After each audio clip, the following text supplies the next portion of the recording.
Okay, Alan, the next question that we have is about panels 4 and 6 of our exhibition. Panel 4 shows houses of Tudor style consolidated around the 16th century, where making the house got focus in the intermediate hall. This space creates a system that interacts with a repertoire of elements such as the porch, the corridor, the screen passage, the hall, the dais, and also the balcony. Panel 6 includes houses of intermediate hall of the 19th century, which is the revised Tudor revival. This panel says that those houses recover the hall as the domestic important area.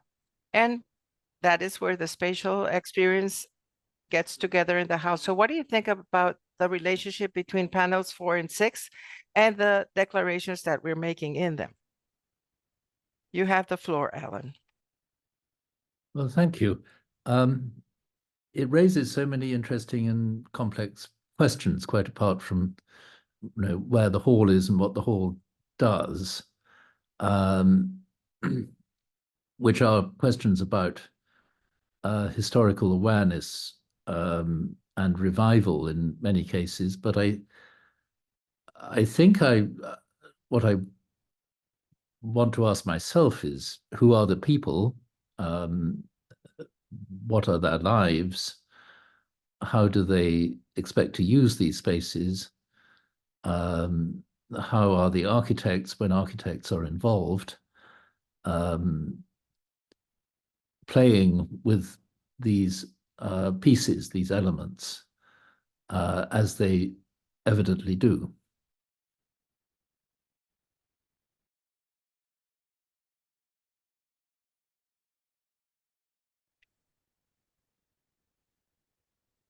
Alan, my intervention has to do with the relationship that we established in the previous question about panels 4 and 6 of the exhibition. In these panels, we show a process of the formation of the house of the 16th century of the Tudor style, where the organization of the house is focused in the intermediate hall, and the house of the 19th century, which is the revival that is revised, that recovers the hall as the main space of the domestic nuclei. So in this relationship between the both houses, first we emphasize the one of the 16th century with a system that was created around the hall and the interaction with a repertoire of elements, as we said, with a porch, the corridor, the screen passage, the dais, and the balcony. And secondly, we present how this repertoire of elements was interpreted later by the house of the 19th century. So the images show us these two moments that I'm talking about, and how during the first part of the 16th century, we have this repertoire of elements, and afterwards, you're going to be seeing in the examples of the 19th century how they were interpreted. So with that, I finish. So I give the floor to the intervention of Professor Patricia Lara. By the end of the 15th century, when the Tudor house emerged, the middle hall had become a defining characteristic of the English house. The Tudor house of the 16th and early 17th centuries developed a set of new features that enhanced the appeal of the exterior and interiors. In houses like Condover Hall, Castleton House, and Eastbury Manor, the organization of the house became centered on the middle hall, including a porch, corridor, screens passage, dais, and balcony, as Andrés has already pointed out. The staircase, now more prominent, remained separate from the hall, and the sequence of spaces going through the porch, passage, and hall, originally derived from the 14th century manor house, continued up to the 17th century.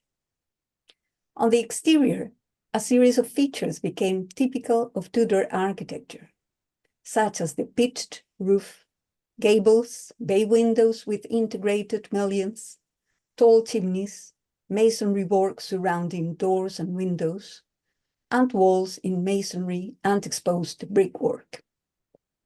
Some significant stylistic changes that came from Italy indicate Palladio's influence, but the main core of the middle hall endured up to the 18th century. The middle hall, with its double-height interiors, had a grand fireplace, and its walls were decorated with wainscoting and carved friezes.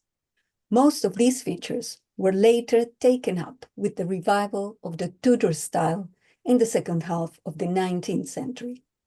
It was this style revival that, later in the 20th century, captured the imagination of clients and architects in Bogota. Good afternoon, Alan. My question is more of an exhibition question or of a museographical question. We've presented in the exhibition principally Voices Broadleys as an example of an arts and crafts house that has a Tudor type of hall in it, or one that at any rate can be compared in plan and possibly to some extent in function to a Tudor hall. Voisey is a very interesting architect because for many reasons, and one of them perhaps principally is the paradox, which is that someone whose houses mostly looked much the same can be interpreted in a very large number of ways.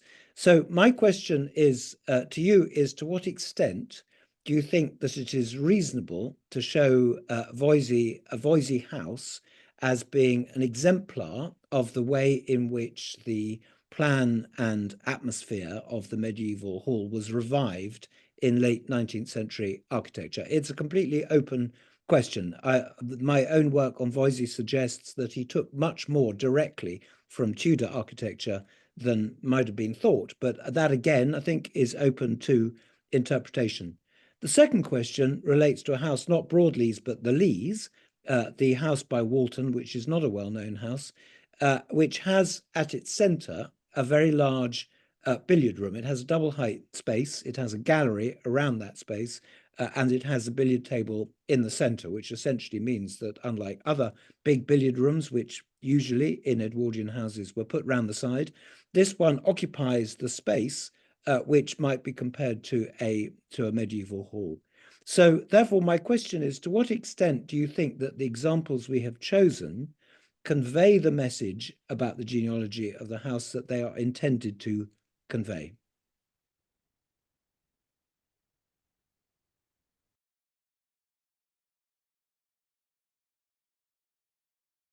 Something much bigger, I think, happens in the change in the early modern period. And I have to say, first of all, I'm not an expert on this, and many of my ideas about it are speculative. But if one takes the notion that in origin, as world vernacular shows us, all houses are sacred places, they all represent an axis mundi. This is where earth and heaven are joined together. And the Mongolian yurt is a notable example of how an apparently simple space and structure is in fact highly symbolically ordered without any physical differentiation, but just everybody knows what's what when they go into one, where they're supposed to be. The same, I think, is true of the medieval hall house.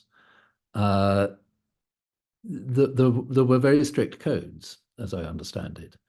And they take the form they do in order to represent these codes about hierarchy, particularly about directionality. You have the high end and the low end. And in the Tudor period, that completely disappears. Life has become more complex. That kind of belief seems not to matter anymore. Chastleton, I find fascinating because it retains this sort of ghost of the hall as it used to be with the screen's passage, but the screen's passage doesn't go where it's meant to go. And there's another house beyond with a different message entirely. So it's kind of relic. It's an evolutionary dead end. It's a duck-billed platypus, call it what you will. And yet, what is evident is that in the way houses are, as it were, the frontier between a private realm and a public realm outside, you have to have the first stage of the negotiation between those two realms. And that's what the hall is. It's where the people from the inside and the people from the outside are going to have to negotiate whatever it is that they've come to do. And the kind of furnishing and presentation of the hall deals with that. You're not really in the house yet. You're still half outside when you enter the hall.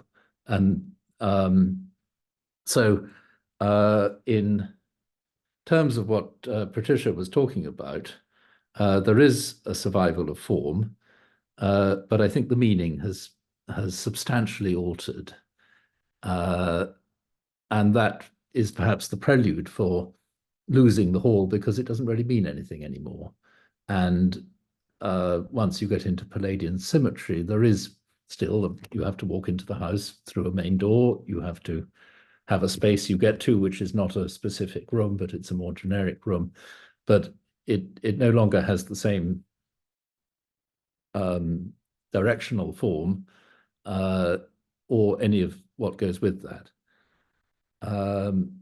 In relation to what Timothy was saying, I think in the stage of revival, it's very interesting. The hall still has this function of being the intermediary liminal space, if you like.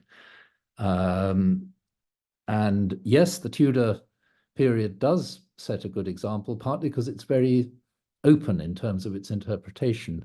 I think it's interesting that Broadleys is a holiday house, and it's built at a time when social conventions are changing, and there's a greater freedom, I think, in terms of who is going to spend time in the same room. Younger, older people, men, women, children, is how I read it. I know nothing about the Briggs family and how they occupied that house, but at least the design is kind of encouraging a more informal interaction, I think. And it is to do with this fact that the Victorians had made all their rooms so specific in terms of who was in them and what they were doing. There are other aspects here which I think are very interesting, particularly about heating, that the English dependence on the open fire meant that the fire, while it had moved from the center of the hall, is still an important symbolic location, the hearth, and actually the place where you can be warm, and how close to that fire you come.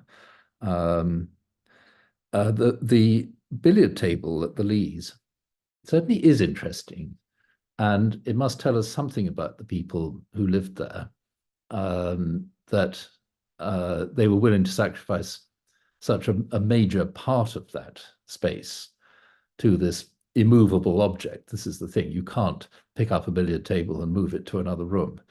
Other things you can move, but at Blackwell, Bailey Scott accommodated the billiard table in the low-ceilinged area at the side of the hall, which makes perfect sense, that men who play billiards, essentially, women may play billiards, but it's essentially the men's game. But they are in visual and audible contact with the women who are in the same room, who may be sitting in the ingle nook, doing their needlework, having conversation. I mean, Blackwell, I think, is absolutely fascinating, the sort of dramas and scenarios one can imagine going on in there, the flirtations, the confidences, looking down on somebody and seeing what they're up to. I love that complexity. The Lees doesn't afford that. One thing, it may not be quite the right context for it, but I'm very interested in the idea of halls and their potential for dancing. Now, we don't think about houses in terms of dancing very often, but I think I can summon up enough sort of notions of, there's probably not a very regular activity, but it's quite an important one, that you hold a dance. It's a major part of the courtship ritual, of course, and we know all this from TV costume dramas. So the hall is the place where we're going to do it, because it's big and tall and high, and if it has a gallery, so much the better. The musicians can go there, And I think this may be an overlooked function of the middle hall, to be the room where you have those events involving a lot of people, because the other rooms have too much furniture and not enough clear floor space. The billiard table is in the wrong place as far as that is concerned, but obviously that they're not going to hold a dance there. I think that's all I have to say.